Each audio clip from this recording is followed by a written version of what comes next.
2015, Ji Yun, a skeptical urban explorer and part-time nurse, joined a group sneaking into Ganjam Psychiatric Hospital under a full moon. The group laughed off local warnings about the patients who never checked out. But Ji Yun's medical training made her uneasy. The building reeked of decay and faint bleach, echoing its electroshock therapy era. They split up to cover more ground. Ji Yun wandered into Ward 7, a cavernous room with rusted gurneys and peeling walls scribbled with frantic pleas. "They won't let me sleep." Her flashlight caught a flicker, a child's handprint, fresh and smeared, high on the wall. Shrugging it off as vandalism, she pressed on. Then she heard it. Her name whispered in a child's voice from the adjacent electrotherapy room, long sealed with chains. "Ji Yun, help me." Heart pounding, she peered through the cracked door glass. Inside, silhouettes huddled in a circle, their forms elongated and twitching unnaturally, faces obscured by matted hair. One turned, revealing hollow eyes and a gaping smile stitched with wire, marks of outdated lobotomy scars. She bolted, but the whispers multiplied, now in adult rasps listing forgotten patient numbers. Patient 472, overdose. Patient 319, restrained. Doors slammed shut behind her, locking the group in. Her friends' screams cut short as shadows seeped from vents like ink, coiling around ankles. Ji Yun hid in the director's office, barricading the door with a desk. Through the keyhole she saw them. Dozens of figures shuffling in unison, their hands stretching impossibly long, clawing at the wood. A cold breath grazed her neck from behind. No one there, but her reflection in a shattered mirror showed an extra face grinning over her shoulder, its jaw unhinged. Dawn broke, but the building held time still. Police found only her flashlight and a recorder looping her final words. "They're pulling me in. Make it stop." Locals say Ji Yun's shadow still joins the circle in Ward 7, waiting for the next visitor to whisper their name. Today, drone footage captures unnatural movements in empty windows, proving the shadows never sleep.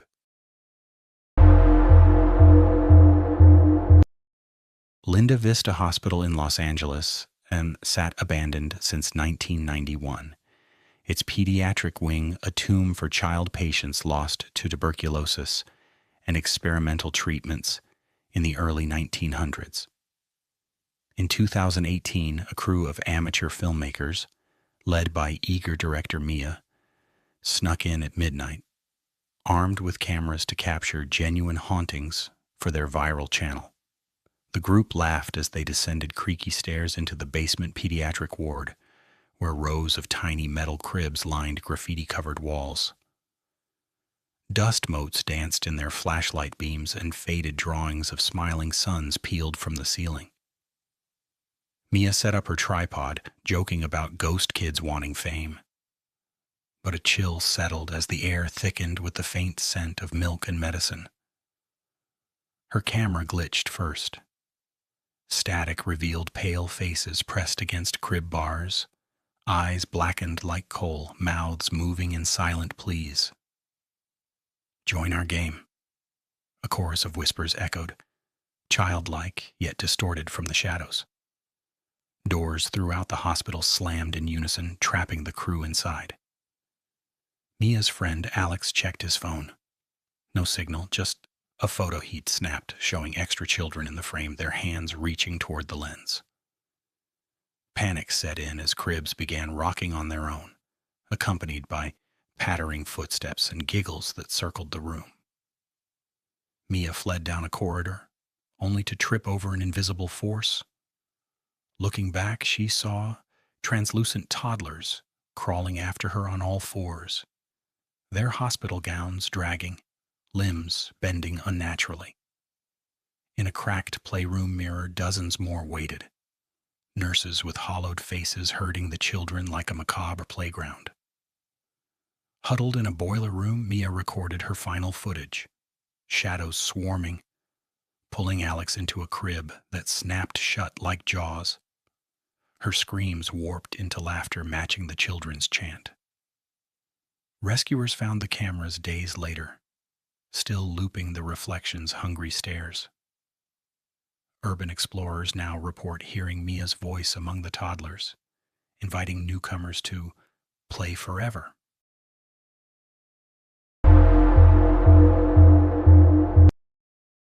Waverly Hills Sanatorium in Kentucky treated over 60,000 tuberculosis patients from 1910 to 1961, with a death chute and elevator claiming thousands. In 2022, maintenance worker Elena took the night shift in the looming body elevator, a rusted cage once used to haul corpses discreetly down 5 floors. Starting her rounds at 2 a.m., Elena rode the groaning elevator alone, its flickering bulb casting long shadows. Midway, it shuddered to a halt between floors. The doors creaked open to darkness, no floor, just a void. But a figure stepped aboard. A gaunt man in a faded gown, skin ashen, coughing wetly into a rag stained crimson. He cast no reflection in the elevator's grimy mirror, yet his presence chilled the air to frost. "Room 502, he rasped, voice echoing like wind through lungs filled with fluid. Elena froze as memories flooded unbidden. She'd read files on patient Elias, dead in 1937 from experimental radiation. His body never recovered. The elevator lurched upward, but Elias's hand, icy, skeletal, brushed her arm, whispering, "Your turn to carry." On floor 5, doors opened to an empty hall, but footsteps trailed her. Lights popped overhead, plunging her into black. Bioluminescent fungi on the walls pulsed like veins, outlining shambling forms. Dozens of patients shuffling from patient rooms, gowns trailing, eyes glowing faintly. Elias reappeared at the chute's mouth, beckoning. The ride never ends. Elena barricaded herself in the old operating theater, but the elevator dinged outside, doors parting to reveal a crowd pressing in, their coughs sinking into a death rattle. Her radio crackled with her own voice from hours earlier. "Don't take the elevator tonight." Security found her at dawn, catatonic, whispering patient numbers. Paranormal teams now detect EMF spikes in that shaft, and lone riders hear Elias coughing before the dead claim the living for their eternal descent.